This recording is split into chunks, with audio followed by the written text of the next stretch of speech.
We are in the middle of our Holiness series, and our readings today bring us to the topic of marriage. What does holiness in marriage look like? Well, it is simple as this. We must be head over heels in love with our spouse. Yes, I'll even be speaking more directly to men here. I'm going to see some squirming here. You need to be crazy in love with your wife. I don't care how long you've been married. You have to be head over heels in love with your wife. Now, what does this look like? Well, we go into the book of Genesis, and we find Adam in original solitude. Original solitude is not good. God himself said it's not good for man to be alone.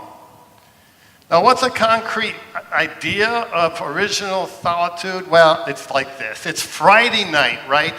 And Adam's got to hang out with the kangaroos. So, what does he do? He causes a deep sleep. I mean, this story may seem so simple, but it's so profound. He took a rib out of his side. The church fathers love the idea that he didn't take a bone from his foot so that man would be over woman, nor did he take it from the head and that the woman would be over him. He took out of his side. And from his side, from a rib, I don't know how he did this medically. We don't know, it's a mystery. He formed, and what the Hebrew is Isha. He's Ish and she is Isha. Now, we know that the woman is formed in the image of God. That means that when Adam looked at Eve, he was looking at a little replica of God, the feminine in God. And when Eve looked at man, she saw the masculine identity of God. Now, God is above the feminine and masculine, but they give us insight into who God is, the very image of God. And so, when Adam saw Eve, do you think he said, "At last, bone of my bone and flesh of my flesh"? Do you think he said it that way? No, he said, "Oh my, bone of my bone and flesh of my flesh. Goodbye Friday nights playing poker with the kangaroos."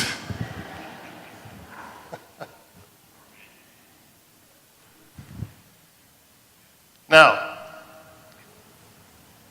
we know there's a fall. That's what the scriptures teach. And it's framed in the whole idea of nakedness. We see that before the fall, Adam and Eve were naked but not ashamed. What that means is that they were clothed in glory. They were clothed in immortality. Clothes were not needed. But as we go through the temptation narrative, by the end of it, they see that they were naked and they were ashamed. In other words, what describes our human state? It's this image of nakedness, being vulnerable to one another, being vulnerable to the elements. And what do they do? Themselves from each other. Something's lost, you know. Here's Adam, he's looking over at Eve, and he's saying, "Whoa, she's not the girl I married." The honeymoon's over, right? And then over here, she's looking at him and saying, "Do I have to live with that?" Whoa. You see what's happening here? They can't be vulnerable to one another. They become critical and jabbing at each other. They're disappointed in each other, and they let them know it. We become hurtful.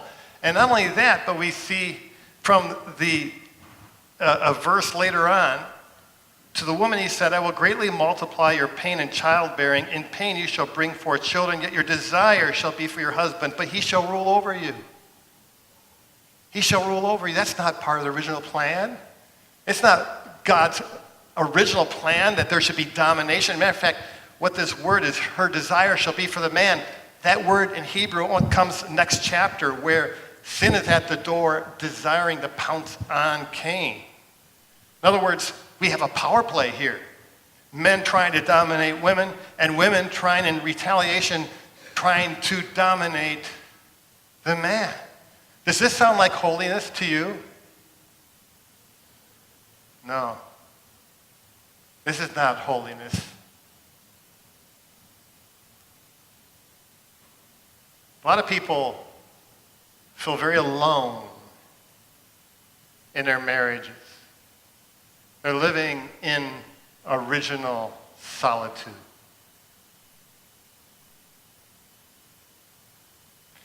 Now, when we get to the Gospels, what do we find? We find that the Pharisees, who had power and part of what we might call a good old boy network, made the laws work for themselves. If they got tired of their wives, what would they do? It was simple. They just wrote a bill of divorcement, and that's it. Jesus sees right through this.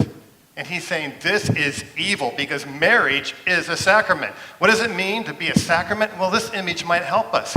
It's kind of like a triangle. You have a man, you have a woman, and you have God. And when we give 100% in loving God, the man and the woman, what happens in the triangle? The man and the woman gets what? Closer and closer. And my friends, that is holiness. Holiness. We learned some words last week, didn't we? Magnanimous. Remember that? That means big soul. Marriage is for a magnanimous soul. We also learned another word, pusillanimous. Remember that? A small soul.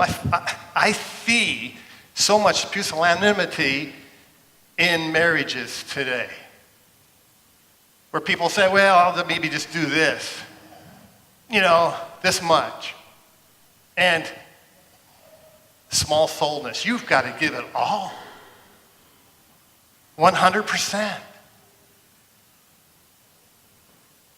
have to be head over heels in love of God, and that's how we get crazy about our wives and our husbands. Now, I've been married for 25 years. And out of a crowd of 100 people in a room, I know where my wife is. I'm crazy in love with her. And how did it get to be that way? We both give 100%. That's God's will for us. Now you might say, well, I'm not married, or, my situation is not with regard to marriage, but, I want to tell you this. If you don't remember anything here today, just remember this. That in a world of 7 billion people, God knows where you are. Isn't it amazing? God knows where you are out of a room of 7 billion people because he's crazy in love with you. And he does that for everyone. Because the ultimate union, the ultimate intimacy is between God and us, and that's holiness. But if you are married and you have children, the best thing you can do for them, do you know what the best thing you can do for them? It's to be head over heels in love with your spouse. That's all your kids need in life. If they see that, everything will be fine. Holiness is being crazy in love. That's what it looks like.